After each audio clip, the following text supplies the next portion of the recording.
नमस्कार। आपका birth detail 8 दिसंबर 1983, 3:35 दोपहर के समय में आपका जन्म हुआ है। आपकी जो कुंडली है ये वृषभ लगन की कुंडली है और चंद्रमा आपकी कुंडली में मकर राशि के अंदर विराजमान है। सबसे पहले मैं आपकी कुंडली में बैठे हुए ग्रहों के बारे में बात करूंगा कि कौन सा ग्रह कहाँ किस स्थिति में बैठा हुआ है। उनको वर्ग कुंडलियों में भी देखने का प्रयास करेंगे, सवालों के जवाब देंगे और आपको उपाय बताएंगे। चलिए शुरुआत करते हैं लग्न से। वृषभ लगन जो कि शुक्र का लगन है, स्थिर लगन है और अर्थ त्रिकोणी लगन है। ये व्यक्ति के स्वभाव में स्थिरता तो देगा ही देगा, कहीं ना कहीं व्यक्ति के भीतर इस प्रकार के गुण देगा कि व्यक्ति के भीतर इच्छाएं जागृत करेगा कि मुझे जीवन में कुछ व्यवसाय कर लेना चाहिए। नौकरी से ज़्यादा व्यवसाय की तरफ ये लगन मैंने अधिकतर लोगों को आकर्षित करते देखा है। यानी इनके भीतर ऐसी कैपेबिलिटीज होती है। अब वो नौकरी करेगा या व्यापार करेगा वो एक अलग बात है, लेकिन हाँ इनके अंदर इतनी क्षमताएं हैं। लगन में राहु विराजमान है। राहु जब जब किसी भी राशि में अकेला विराजमान होता है तो वो मजबूत कहा जाता है। राहु केतु जब जब किसी भी राशि में हो, अकेले हों, जैसे लगन में विराजमान है, लगन में बैठा हुआ कोई भी ग्रह हो वो अपने आप में मजबूत होता है, क्योंकि कुंडली का सबसे ज्यादा पवित्र स्थान लगन ही माना जाता है। लगन में गया हुआ कोई भी प्लेनेट हो उसकी स्ट्रेंथ बढ़ जाती है। यहां राहु शुक्र की राशि में है, मित्र की राशि में है, क्योंकि शुक्र कोई अपने मित्र मानते हैं, तो बहुत अच्छी पोजीशन है। राहु हमेशा फल देगा शुक्र के अनुसार। शुक्र कहां है कुंडली में? लग्नेश होके छठे घर में अपनी ही राशि में बैठा हुआ है। इसका मतलब क्या है? चाहे जीवन में शुक्र की दशा आए या जीवन में राहु की दशा आए, तो आपको ये प्लेनेट क्योंकि 6th हाउस में प्लेस्ड है तो शरीर के हिसाब से ठीक है, रोग प्रतिरोधक क्षमता देने वाला होगा, लेकिन संघर्ष को बढ़ा देगा। संघर्ष को इसलिए बढ़ा देगा क्योंकि यहां पर राहु और शुक्र, मैं यहां दोनों प्लेनेट के बारे में बात कर रहा हूं क्योंकि राहु है शुक्र का रोल देगा। तो राहु और शुक्र दोनों की बात करें तो शुक्र 6th हाउस में अपनी राशि में है, लेकिन नवांश कुंडली में देखेगा तो शुक्र 12th हाउस में पहुंच गया, और दशमांश में भी देखेगा तो शुक्र 12th हाउस में पहुंच गया। जब एक प्लेनेट 2-3 जगह 12वें घर से संबंध बनाए, जैसे यहां पे ये बैठ के 12वें घर को देख रहा है और यहां ऑलरेडी 12वें घर में बैठा है, इसका मतलब राहु की दशा हो या शुक्र की दशा अंतरदशा आपको जीवन में आए तो ये प्लेनेट आपके काम को घर से दूर तक जोड़ने में सक्षम है। दूर स्थानों से जोड़ना, दूर स्थानों पर जाकर काम करना, दूर स्थानों के लोगों से संपर्क साधकर अगर आप जीवन में कार्य करते हैं तो वो आपके लिए एक बेहतरी को दर्शा रहा है। अब लगन के ऊपर देखा जाए तो और भी कोई प्लेनेट विराजमान नहीं है, तो लगन अपने आप में बली है। मैं इस लगन को कोई खराब लगन नहीं कहूंगा। लग्नेश भले 6-8-12 में पोजीशन दिखा रहा है तो ये क्या करेगा? जीवन में संघर्ष से आपको सफलता देगा। शुक्र के साथ शनि है, शनि योग कारक है। ऐसा प्लेनेट जो केंद्र और त्रिकोण दोनों के फल दे रहा हो वो बैठा हुआ है उच्च का होके अपने मित्र के साथ 6th हाउस में, तो छठा घर बहुत बली हो गया। जब छठा घर बली हो, मेहनत करने की क्षमता व्यक्ति के अंदर होती है, अपने शत्रुओं को हराने वाला होता है, शत्रु पक्ष के ऊपर हावी रहने वाला होता है, जीवन में कोर्ट कचहरी मुकदमा आदि हो तो उसमें विजय प्राप्त करे। साथ ही साथ एक चीज इसके अंदर और है कि 6th हाउस जीवन में रोग प्रतिरोधक क्षमता को भी दर्शाता है, क्योंकि छठा घर रोग ऋण रिपु है। कहीं से ऋण ले ले आसानी से उतर जाए, शत्रु कुछ बिगाड़ ना पाए, बीमारी आए तो थोड़े समय के लिए आएगी चली जाएगी, क्योंकि ये आपको इन सब चीजों से लड़ने की क्षमता देता, मजबूत बनाता है।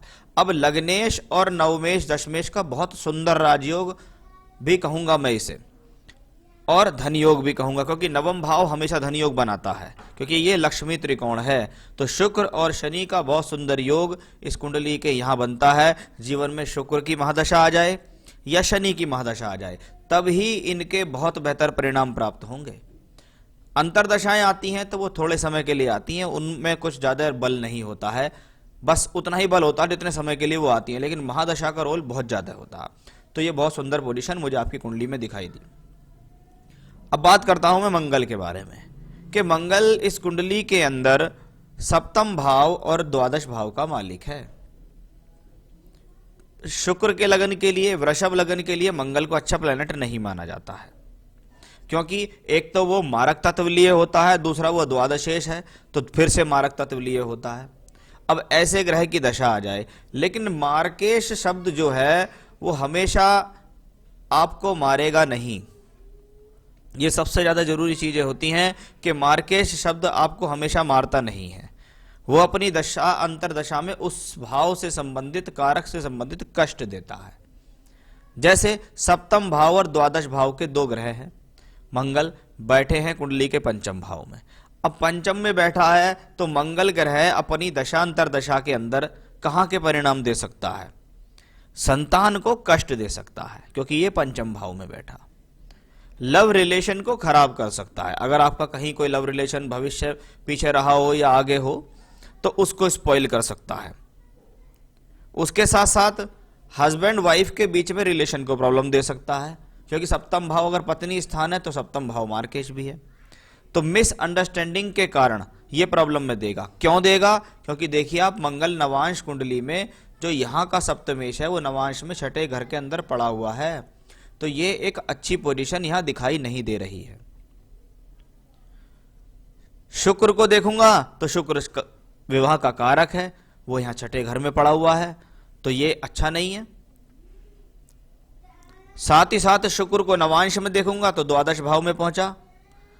शनि और मंगल की दृष्टि भी है उस पर, एक तो 12वें घर में है, शनि मंगल से एस्पेक्ट भी है। अब शुक्र होता क्या है? कोई भी घर का कारक ग्रह उस घर से संबंधित सुंदरता को दर्शाता है। आपके पास सप्तम भाव है, पत्नी आपको मिल जाएगी, क्या सब पत्नी से वो सुंदरता आपको मिलेगी? क्या पत्नी से आपको बहुत अच्छे विचार मिलेंगे? क्या पत्नी के साथ आपके बहुत अच्छे तालमेल बन पाएंगे? वो शुक्र से देखा जाता है। तो ब्यूटी ऑफ मैरिज है शुक्र, जो कि नवांश में पीड़ित है। मैंने बहुत सारी हॉरोस्कोप देखी हैं, ऐसे लोगों को ब्यूटी ऑफ मैरिज प्राप्त नहीं होता, क्योंकि इनकी कुंडली में ऐसा योग है, पत्नी भी उनको ऐसी ही मिलेगी, चाहे शादी एक हो, चाहे दो हो, चाहे चार हो। इसलिए ज्यादा अच्छा यह है कि जो पत्नी वर्तमान में है उसी के साथ जीवन बिताने का प्रयास करें, क्योंकि अगली आएगी उससे भी आपको सुख नहीं मिलेगा। तो शुक्र पीड़ा में है, साफ तौर पर दिखाई दे गया है। मार्केश हमेशा जब होता है कि उसके पीछे कोई रीजन हो। मंगल के ऊपर किसी भी ग्रह का प्रभाव नहीं है, ना कोई शुभ प्रभाव है ना कोई अशुभ प्रभाव है। इसलिए मंगल की महादशा हो या मंगल की अंतरदशा आए तो वो महादशा के टाइम पे तो प्रॉब्लम दे सकता है, क्योंकि वो महादशा का अकेला मालिक है। लेकिन अंतरदशा पे ऐसा मंगल आपको एक तरीके से शरीर को कोई हानि नहीं पहुंचाएगा, उसमें कोई मारक तत्व ऐसा नहीं होगा। बुध इस हॉरोस्कोप में बहुत ज्यादा पीड़ा वाला ग्रह है। कैसे पीड़ादायक है वो बताता हूं।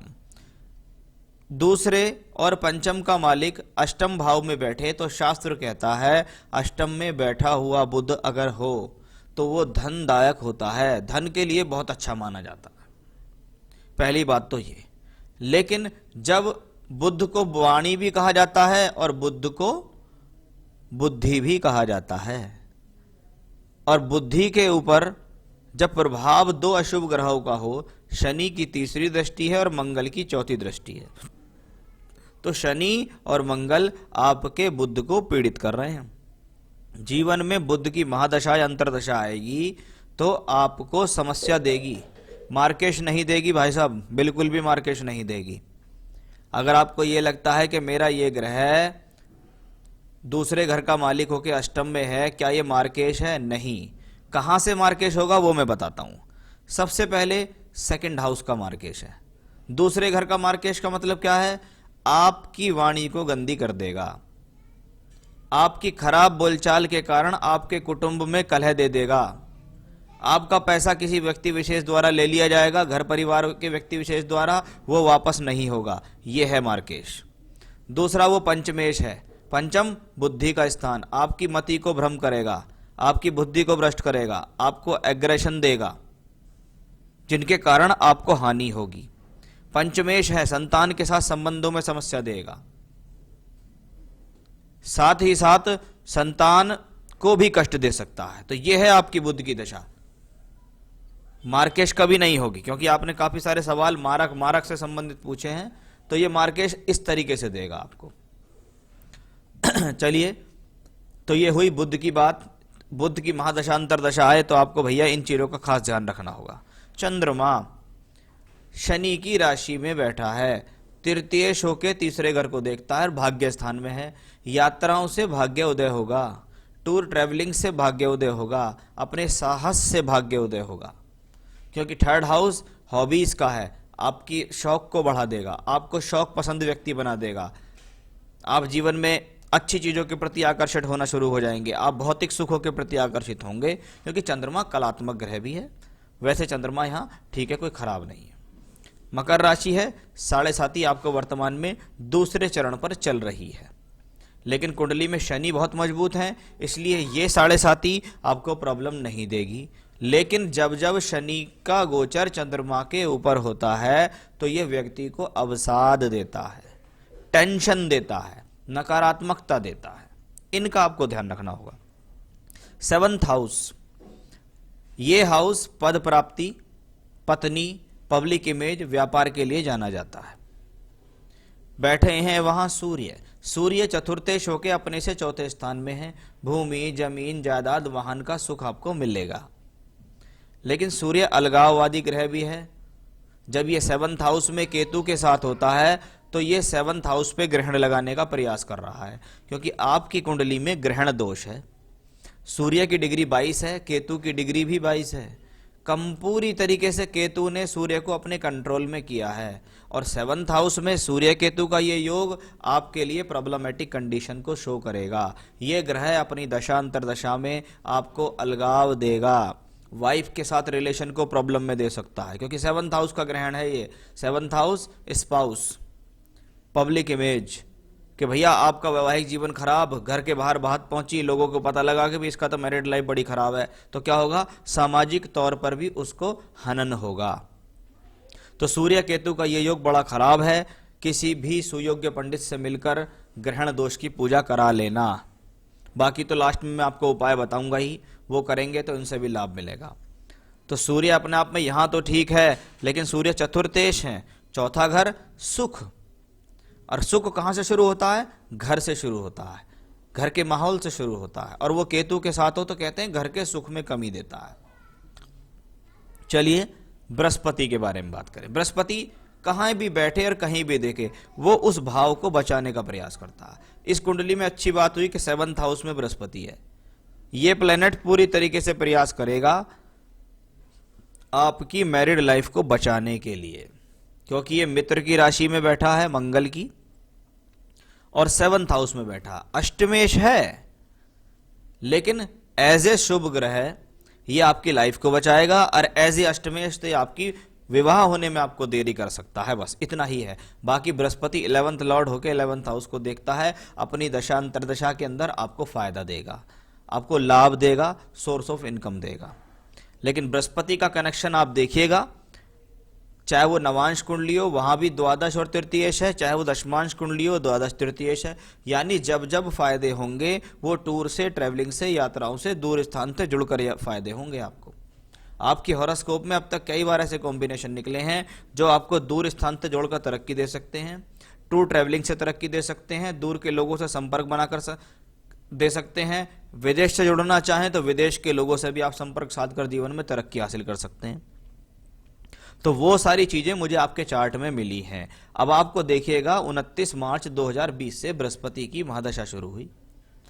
अब बृहस्पति क्या है, एक तो सबसे बड़ी बात है केतु के निकट है, 22 डिग्री का केतु है, जुपिटर है, सूर्य है, तो 7th हाउस से रिलेटेड समस्याएं बृहस्पति की दशा में होंगी। यानी पत्नी के साथ संबंधों को संभालना होगा, नहीं तो आपको समस्या आ जाएंगी। दूसरा, सोर्स ऑफ इनकम देगा, तो ट्रैवलिंग से सोर्स ऑफ इनकम देगा, दूर स्थानों से सोर्स ऑफ इनकम देगा, क्योंकि यहां हर जगह उसका संबंध 30 से 12वें घर और तीसरे घर से बनता है। साथ ही साथ चतुर्थेश भी है, तो बृहस्पति अपनी दशा के अंदर पूरी 16 साल की महादशा आएगी, आपको जरूर कोई ना कोई भूमि, जमीन, जायदाद, प्लॉट आदि अवश्य खरीदवा देगा। लेकिन चिंता कहां बनी है, चिंता 7th हाउस में बनी है। शुक्र भी पीड़ा में आया नवांश में, 7th हाउस ने भी चिंता दी है कि भैया मैरिड लाइफ को बचाओ, अपने ऊपर संयम रखो और मान के चलो कि भैया मेरी कुंडली में ये सारी प्रॉब्लम है। यहां भी राहु केतु एक्सेस आया है, नवांश में भी राहु केतु एक्सेस आया, लगन में फिर से ग्रहण दोष, फिर एक और इंडिकेशन आया। अगर भाई साहब आपकी शादी अभी तक ठीक ठाक प्रकार से चल रही है तो आप ईश्वर को धन्यवाद दीजिएगा, क्योंकि इस हॉरोस्कोप में पूरे डाइवोर्स के कॉम्बिनेशन अच्छे खासे मौजूद हैं। कहीं ना कहीं आपकी अगर नहीं हुआ है प्रॉब्लम तो आपकी पत्नी की कुंडली में वो कॉम्बिनेशंस होंगे जिनसे आप बच गए होंगे, नहीं तो कॉम्बिनेशंस की तो कमी नहीं है, बहुत सारे प्लैनेट्स इस हॉरोस्कोप में ऐसे हैं। पिछले पूरे समय में राहु की महादशा निकाली है आपने। राहु कहने को लगन में बैठ के शनि शुक्र के रिजल्ट दे रहा है, राहु आपको तरक्की तो देगा, मेहनत तो बहुत कराएगा, लेकिन मैरिड लाइफ के लिए प्रॉब्लमेटिक रहा है। दूसरा, दशमांश में राहु 8th हाउस में, प्लेनेट इन 8th हाउस, दशमांश में अष्टम में बैठा हुआ ग्रह अपनी दशा अंतरदशा में व्यक्ति को बहुत प्रयास कराता है, बहुत मेहनत कराता है, लॉस भी देता है, अप्स एंड डाउन भी देता है। ये प्रोफेशन की बात हो रही है, तो वो चीज भी यहां इस हॉरोस्कोप में दिखी थी। आपने कहा need detail analysis of my कारक एंड मारक प्लैनेट्स डिग्री वाइज, वो जितना मेरे से हो सकता था वो मैंने आपको करके दिखाया है। Like what is there positive and negative, वो भी उन ग्रहों के बारे में बताया है। What is impacts of my house my मारक planet which situated in 6th house, 6ठे घर में मारक ग्रह बैठा है। आपके कहने का मतलब है what is impacts of house my मारक planets which situated in 6th house, Venus and Saturn both stay in same house. भाई साहब शनि इस कुंडली के अंदर मार्केश नहीं है, शुक्र इस कुंडली के अंदर मार्केश नहीं है। मारक भाव तो दूसरा और 7वां घर होता है, उसके बाद 6ठे घर का मालिक मार्केश हो जाता है, अष्टम का मालिक मार्केश हो जाता है, द्वादश का मालिक मार्केश हो जाता है। तो ये तो आपके अंदर रॉन्ग थ्योरी है भाई साहब के शुक्र और शनि मारक हो गए। मरकरी इन 8th हाउस उसके बारे में बता दिया, Mars in 5th and moon in 9th वो सब बता चुका हूं। Detail analysis of 7th house वो भी बता गया। Sun Jupiter and Ketu all in 7th house वो भी बता दिया। Remedies for negative house and how can boost power of positive planets वो भी मैं आपको भी बताऊंगा। फेवरेबल जेमस्टोन भी बताऊंगा, करंट दशा और अंतरदशा बताऊंगा। करंट दशा जुपिटर की चल रही है, जुपिटर में जुपिटर क्या देगा वो भी मैंने आपको बताया है कि टूर से, ट्रैवलिंग से, यात्राओं से फायदा मिलेगा, लेकिन जुपिटर में जुपिटर मैरिड लाइफ वाइज संतुष्टि नहीं देगा, क्योंकि यहां जहां ग्रहण दोष बन रहा है वहां वो जुपिटर को ग्रसित कर रहा है। आप देखिएगा सन की डिग्री 22 है, जुपिटर की डिग्री 26 है, वो उसको कंबस्ट भी कर रहा है, अस्त भी कर रहा है।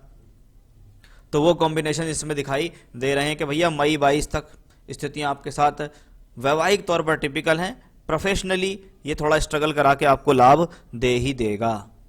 तो राहु की दशा पिछले समय में चली गई। उपाय, सबसे पहला उपाय ग्रहण दोष का उपाय। क्या करना चाहिए? रोजाना आदित्य हृदय स्तोत्र का पाठ करना चाहिए, क्योंकि सूर्य बहुत पीड़ा में है, सभी जगह पीड़ा में है सूर्य। देखिए यहां भी सूर्य केतु है, यहां भी सूर्य केतु एक साथ है, यहां भी सूर्य केतु एक साथ है, यहां भी सूर्य केतु एक साथ है। तो करना क्या है? रोजाना आदित्य हृदय स्तोत्र का पाठ करना है, एक बार, 3 बार पाठ करना है। संकट नाशन गणेश स्तोत्र का पाठ करना है, भगवान गणेश के लिए किया जाता है, केतु के लिए किया जाता है, इसलिए दोनों के पाठ आप रोजाना कीजिए। इसके अलावा कोई भी रेमेडी मैं आपको नहीं बताऊंगा, मुझे नहीं लगता है कि आपको इसके अलावा कोई भी रेमेडी करनी चाहिए।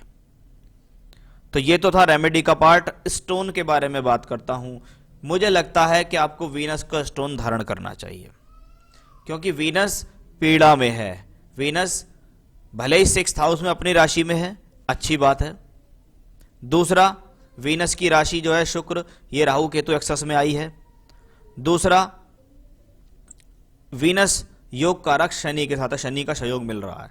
तो ऐसे में यदि व्यक्ति डबल फायर ऑस्ट्रेलियन ओपल पहनता है लगभग 9 रत्ती 10 रत्ती तक का, तो उसको फायदा मिलेगा। उसको इंडेक्स फिंगर में चांदी में आपको ये स्टोन धारण करना है। आपको चाहिए तो मेरे पास से मिल जाएगा, मैं आपको रिंग बनाकर आपके एड्रेस तक प्रोवाइड करा सकता हूं, सर्टिफाइड स्टोन। क्योंकि शुक्र नवांश में भी काफी पीड़ा में है शनि मंगल से, तो इसलिए एकमात्र स्टोन पहनना है डबल फायर ऑस्ट्रेलियन ओपल। उसके अलावा कोई स्टोन मैं आपको नहीं सजेस्ट करूंगा। रेमेडी क्या करनी है वो मैंने आपको बता दी। आप करेंगे तो आपको फायदा मिलेगा, आप नहीं करेंगे तो वो देखिए आपके लिए है, क्योंकि मेरा काम तो सिर्फ बताना होता है। मैंने आपके सभी ग्रहों के बारे में आपको बताया, जितना मुझसे हो सकता था उतना मैंने आपको यहाँ चर्चा की है। बाकी तो एक एक प्लैनेट्स है उसके बारे में चर्चा करनी शुरू कर दो तो बहुत बहुत समय लग जाएगा। आप मुझसे कहो जी मुझे तो सिर्फ बुध का ही चर्चा करनी है, तो बुध के बारे में भी चर्चा करेंगे, फिर उसको और खो देंगे, फिर और उसको दशाओं में देखना शुरू करेंगे, ऐसे देखेंगे वैसे, बहुत सारे तरीके हैं, लेकिन उसके लिए बहुत सारा समय होता है। लेकिन जो एक मोटा तौर पे मैं आपको बता सकता हूं कि भैया ये प्रॉब्लम में है, इस हॉरोस्कोप में 7th हाउस में ग्रहण दोष है, बुध खराब है, वाणी पे कंट्रोल करो, बुद्धि पर संयम रखो, क्रोधित मत हो, आराम से जीवन व्यतीत करो, क्योंकि ये आपके जीवन में खराब है। इस हॉरोस्कोप में बुध जितना अच्छा दिखता है उतना अच्छा है नहीं। और देखिएगा नवांश में भी राहु केतु एक्सेस में आया है, तो आप सब चीज अपना आप स्वयं समझ रहे होंगे कि भाई मेरे अंदर कमी क्या है। जब व्यक्ति कमी समझ जाए तो उसको उन कमी को सुधारना चाहिए, इसलिए उपाय करें, निश्चित आपको लाभ मिलेगा। नमस्कार।